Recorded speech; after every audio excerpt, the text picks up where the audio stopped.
Dans le monde du football professionnel, il est déjà difficile pour un jeune talent de s'imposer, alors imaginez ce que cela peut représenter lorsque toutes les attentes reposent sur ses épaules.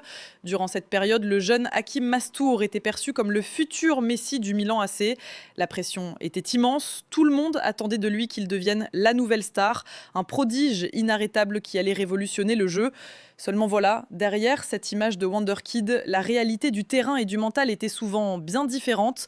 En pleine frustration, il se posait beaucoup de questions, son parcours étant alors plombé par un entourage parfois toxique qui ne faisait que compliquer la situation au lieu de la clarifier. Même si son parcours footballistique n'a pas correspondu aux promesses, il a su apprendre et se reconstruire en dehors du terrain. Aujourd'hui, ce joueur que certains voyaient comme un futur ballon d'or évoluant au plus haut niveau n'a finalement disputé que très peu de matchs professionnels.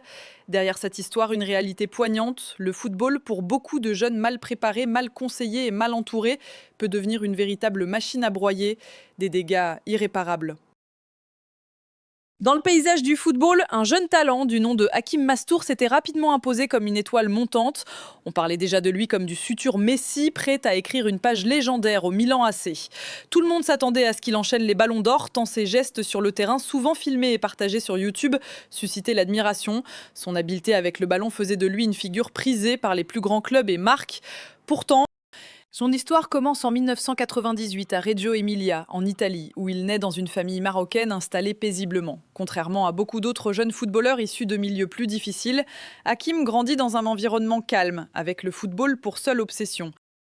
Dès ses débuts dans un petit club local, ses qualités techniques exceptionnelles ne tardent pas à attirer l'attention des recruteurs. À 13 ans, il est déjà suivi de près par les plus grands clubs italiens, notamment l'Inter Milan, mais la législation italienne interdit tout transfert avant 14 ans. Le jour de ses 14 ans, une bataille s'engage entre les géants du foot européen. Milan AC, Inter, Juventus, mais aussi des clubs étrangers prestigieux comme le Real Madrid, le FC Barcelone et Manchester City. La rumeur raconte même que certains allèrent jusqu'à offrir un emploi aux parents pour convaincre la famille Mastour. À cet âge où les préoccupations sont souvent légères, Hakim est plongé dans un rêve éveillé qui le propulse au centre des regards. Finalement, c'est le Milan AC qui remporte la signature avec un investissement de 500 000 euros, une somme énorme pour un joueur si jeune. Cette acquisition est soutenue par une figure emblématique du club, Arrigo Sacchi, convaincu que Mastour deviendra une légende. Le jeune joueur fait alors ses premiers pas sous les projecteurs avec une interview pour Sky Italia où il exhibe son talent de jonglage de façon spectaculaire, notamment en manipulant une cerise, un détail qui symbolise bien le spectacle marketing autour de lui. Toutefois, malgré l'enthousiasme et les attentes gigantesques, les désillusions ne tardent pas. Le football italien, toujours sous le feu des projecteurs mondiaux, observe avec impatience les progrès du prodige. Mais comme le rappelle une vieille maxime, parfois la montagne accouche d'une souris. Et la grande promesse ne se concrétise pas. Aujourd'hui, Hakim Mastour évolue loin de ses lumières, dans une ligue bien moindre, loin des stades d'Europe et des projecteurs.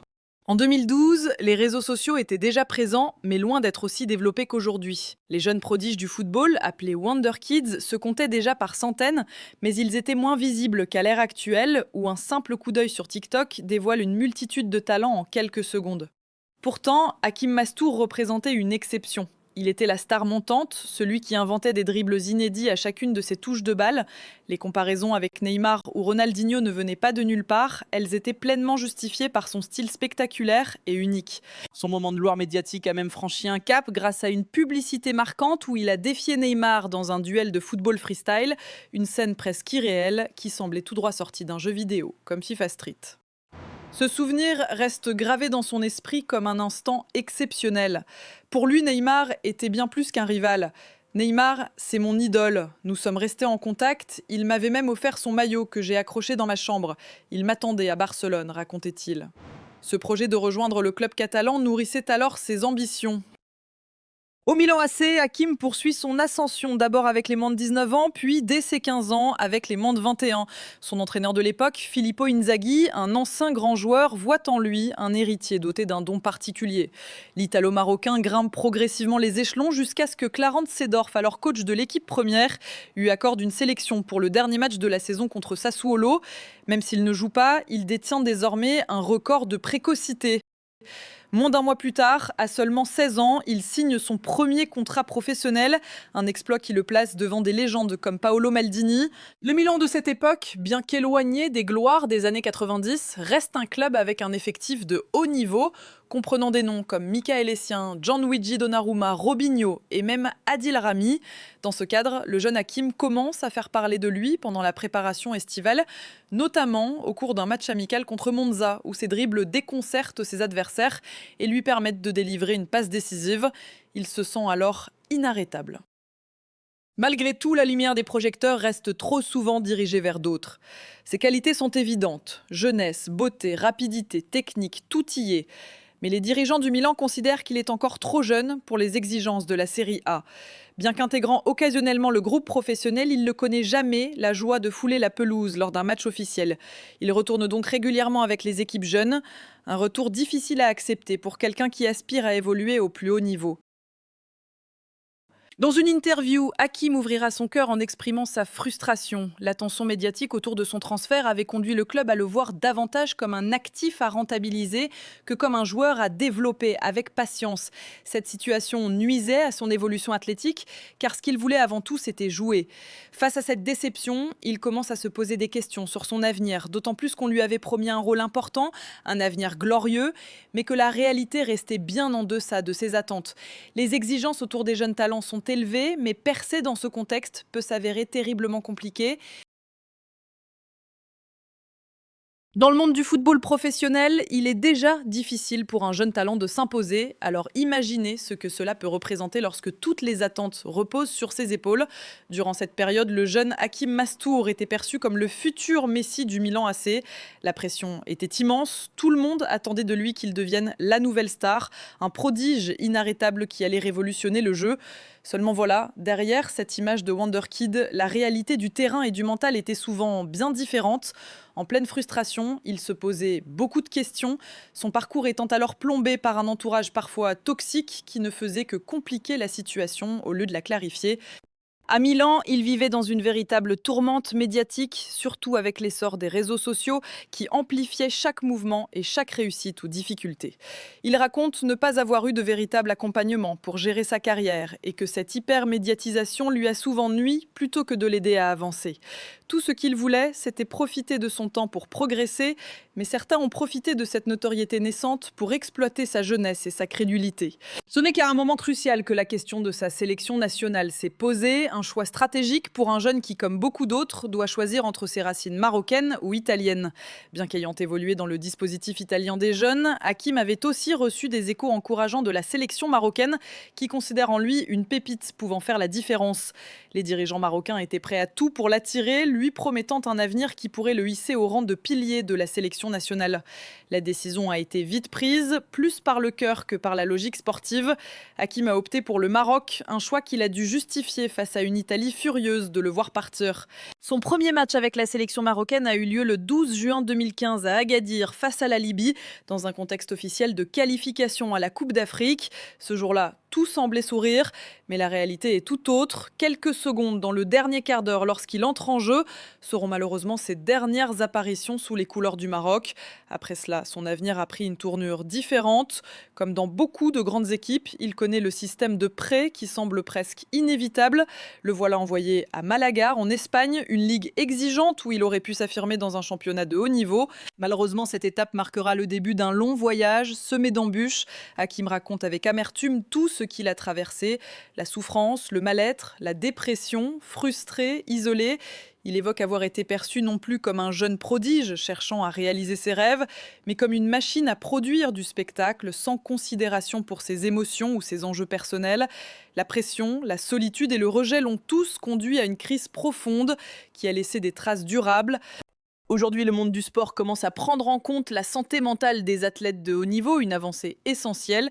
Pourtant, beaucoup pensent encore qu'un sportif qui vit de sa passion ne peut pas ressentir le désespoir ou la déprime.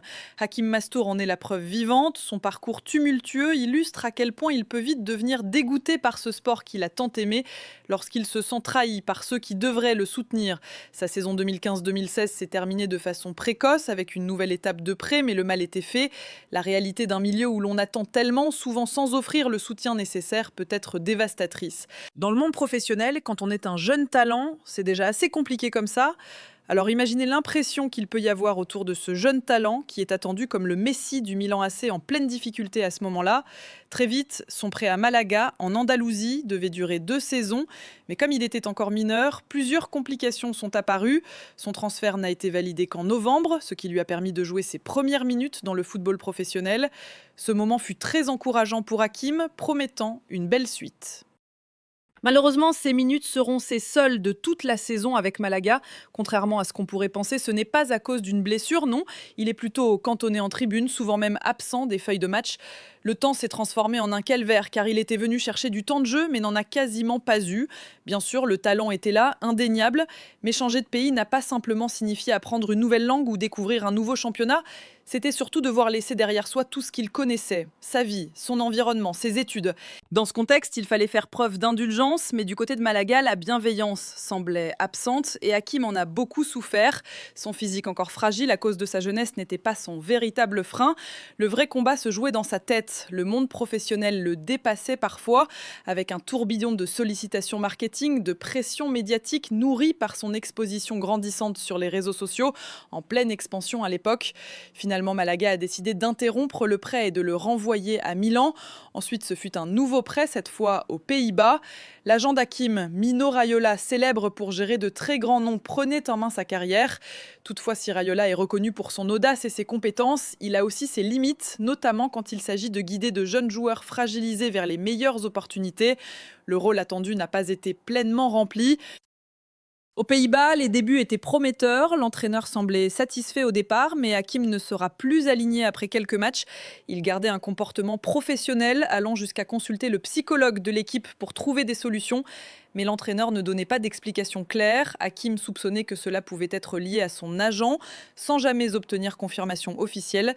Ces statistiques dans ce club néerlandais sont tristes. Quelques rencontres disputées, souvent 3 dizaines de minutes par match, sans aucun but ni passe décisive. Une présence fantomatique, bien loin des espérances.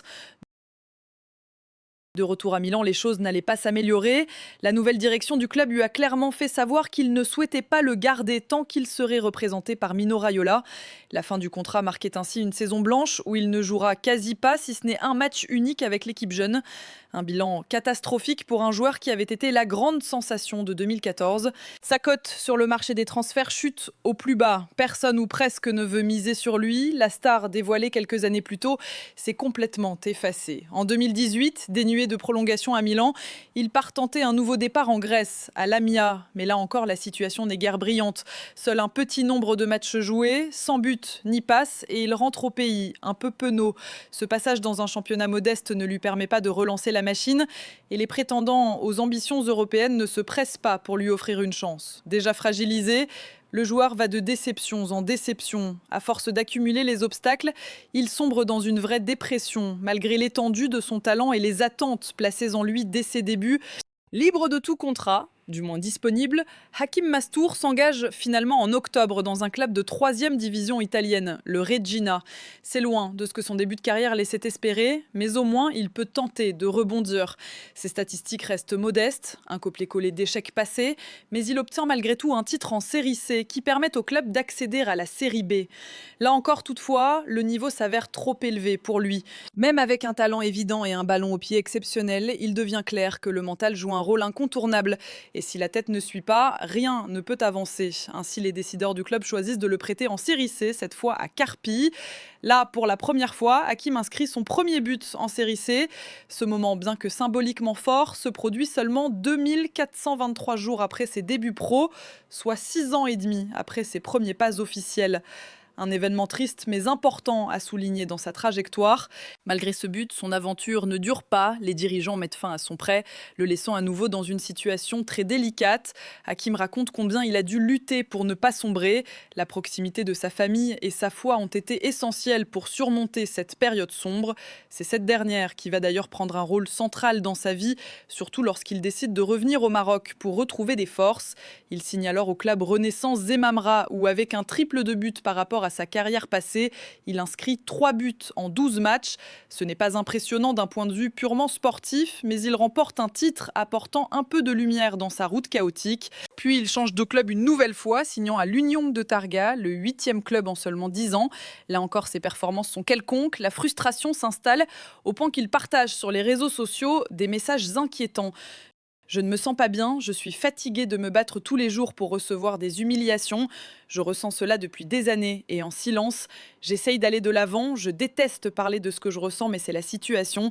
J'ai toujours essayé de trouver ma place, mais je ne l'ai jamais trouvée. Ces mots révèlent la grande souffrance intérieure d'un jeune homme qui n'a jamais réussi à s'épanouir pleinement. Il tente alors un retour en Italie, s'installant à Reggio Emilia, sa ville natale. Outre le football, il s'intéresse désormais à l'administration des affaires et souhaite reprendre ses études secondaires, avec comme projet éventuel d'aller à l'université. Il avait commencé des études de comptabilité, mais avait dû les interrompre à 17 ans à cause de sa carrière sportive.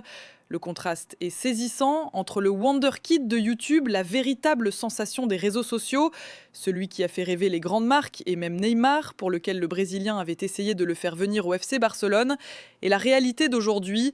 Hakim Mastour ne poursuivra pas une carrière footballistique à haut niveau, mais se destine désormais au métier de comptable. Sportivement, c'est un échec. Mais si ce nouveau chemin lui permet de trouver un sens à sa vie, une place où il peut être heureux, alors c'est une victoire à sa manière. Il se montre reconnaissant de tout ce qu'il a vécu, car ses expériences l'ont fait grandir et l'ont renforcé. Sa philosophie, qu'il partage aux jeunes joueurs exposés au succès précoce, est simple. Si vous avez un rêve, vous ne devez jamais abandonner, même si on vous décourage.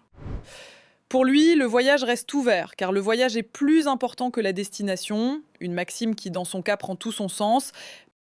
Même si son parcours footballistique n'a pas correspondu aux promesses, il a su apprendre et se reconstruire en dehors du terrain. Aujourd'hui, ce joueur que certains voyaient comme un futur ballon d'or évoluant au plus haut niveau n'a finalement disputé que très peu de matchs professionnels. Derrière cette histoire, une réalité poignante. Le football, pour beaucoup de jeunes mal préparés, mal conseillés et mal entourés, peut devenir une véritable machine à broyer. Des dégâts irréparables. Les amis, soyez prévoyants, anticipez, entourez-vous bien, mais surtout quand vous avez un rêve, battez-vous jusqu'au bout, et si jamais ça ne le fait pas, il y a d'autres chemins possibles. C'est un message clair et essentiel à retenir. Chaque parcours est différent et même quand la route semble semée d'embûches, il ne faut jamais perdre espoir ni cesser de se battre.